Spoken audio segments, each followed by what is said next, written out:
sa panalangin ng mga siya po ang nagtayo ng napakasikat na ngayon na SMNI. Di ba po? Ang SMNI lamang ang nagtulong ni Presidente Rodrigo Duterte noong nakaraang eleksyon at saka yung Presidente natin ngayon na nakalimutan na ata niya ang tulong ng ating mahal na pastor.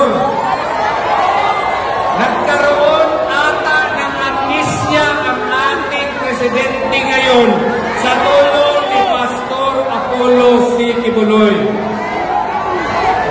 Tinayo rin ni Pastor Apollo C. Quiboloy ang Suara Sub.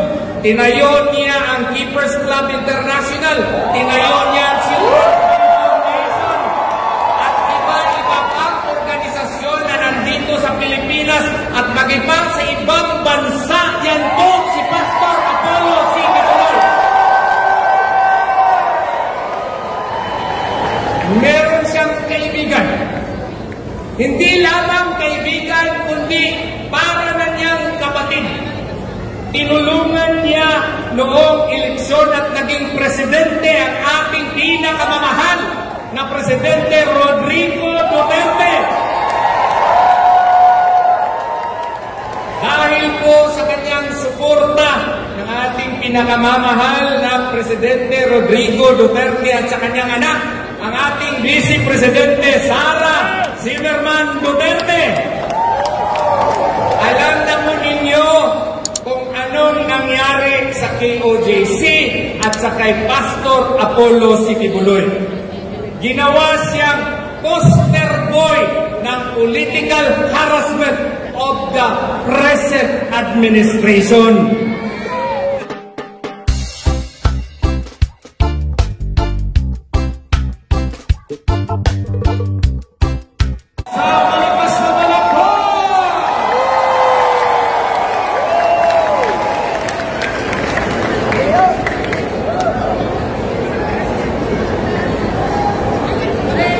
Hello!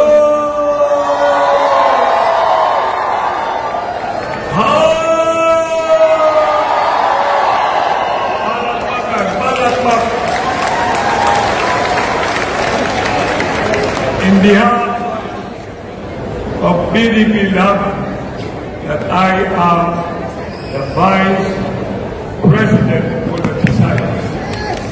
I came all the way from Cebu City.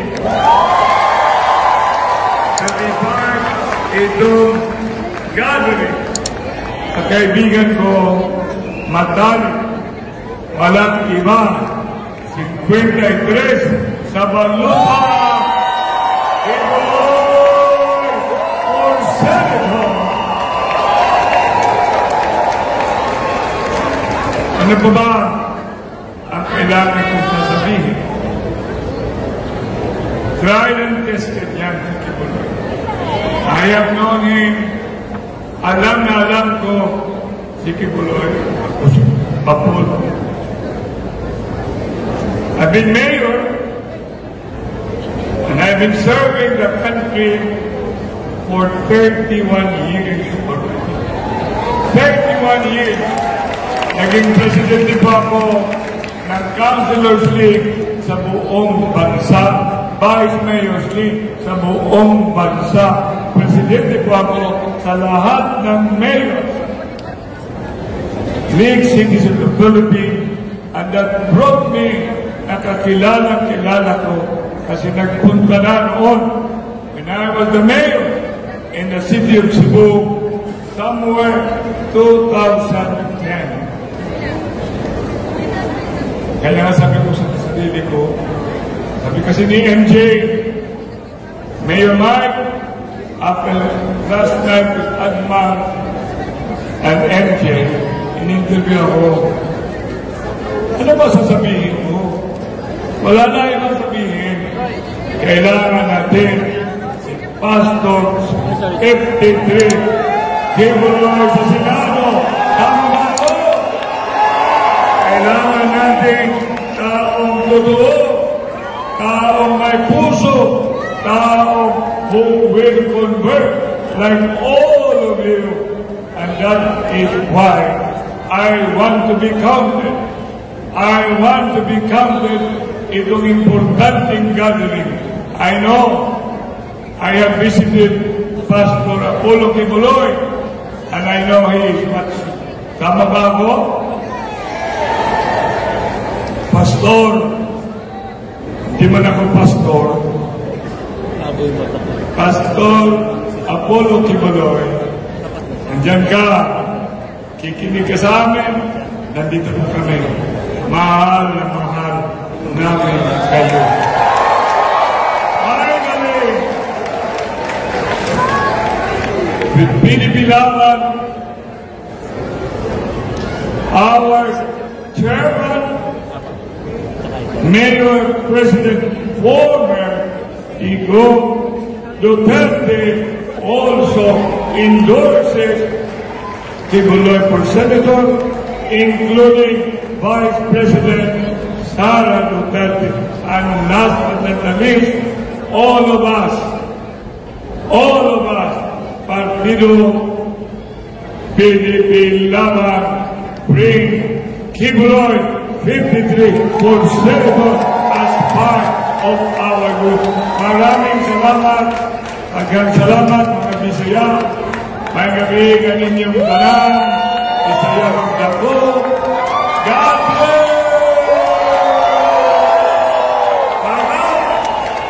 Daghang salamat, Mayor Mike Rama.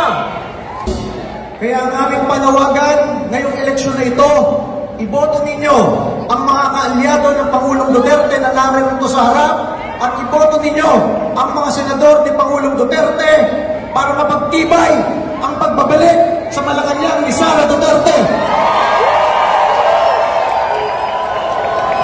Dahil ang tagumpay ni Pastor Kibuloy, ang tagumpay ni Sara Duterte ay tagumpay ng mamamayang Pilipino. Maraming salamat at masabi natin, tatag lang. Maraming salamat. Attorney Esnalito Torion.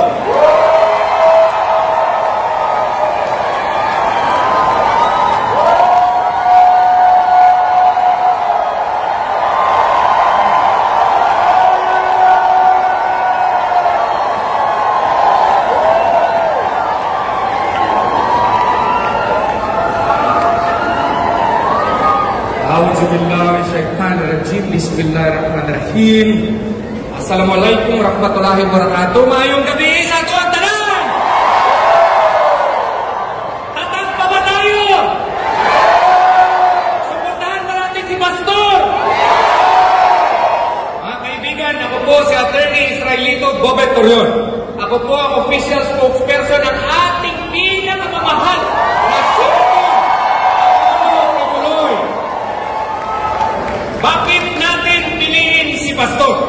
Si Pastor ay anak ko ng mahirap. Galing po siya sa kahirapan. Kaya naiintindihan po niya ang kahirapan. Natao siya doon sa Pugina kung saan ang bukid na tinatawag na Tamayong Kalinan, Davao City. Ang kanyang mga magulang ay mga Pampanggenyo. Kaya yung mga Pampanggenyo, nire-request namin kayo na suportahan si Pastor Apollo Kibuloy. Galing siya sa kahirapan, kaya nga po, maski bigas at pagkain noong bata pa siya, ay mahirap po. Nag-aral siya doon sa Parang Maguindanao, kaya yung mga kaibigan natin, salam na mga Muslim, suportahan natin si Pastor.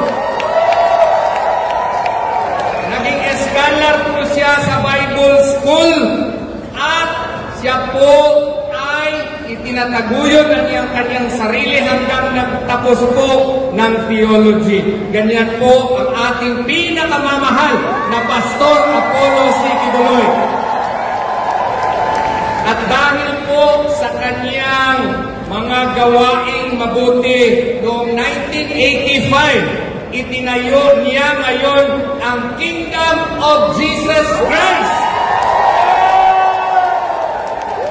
Mula sa 15 lamang na miyembro, tingnan niyo po kung gaano nakadami ngayon mga miyembro ng Kingdom of Jesus Christ.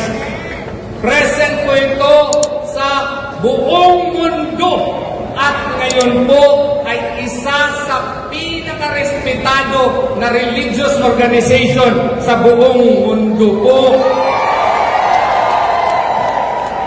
Galing po ito sa kahirapan, but right now, it is one of the most improved religious organization in the country and in the world today. Si Pastor Apollo Sikibuloy ang nagtayo ng Jose Maria College na isa na pong sikat na eskwelahan dito sa ating mahal na bansa. Kaya nga kami, we are trying our best now to raise money. Bakit po? Kasi ang JMC College Law School po, naging qualifier, isa po sa 6 na colleges and universities na nag-champion sa Asia Pacific at ipadala po kami sa Oxford University sa England. Bakit po nangyari yan? Nangyari yan dahil sa inspirasyon na binigay ni Pastor Apollo Sikibuloy sa amin. Ang problema lamang namin, kasi lahat po ng mga bank deposits po ng mga korporasyon ni Pastor at saka pati na nga po sa akin ay freeze po, sinara po. Ganyan po ang aming situation ngayon. Pero alam namin na kaya namin yan sa panalangin ng mga siya po ang nagtayo ng napakasikat na ngayon na SMNI. Di ba po? Ang SMNI lamang ang nagtulong ni Presidente Rodrigo Duterte noong nakaraang eleksyon at saka yung Presidente natin ngayon na nakalimutan na ata niya ang tulong ng ating mahal na pastor.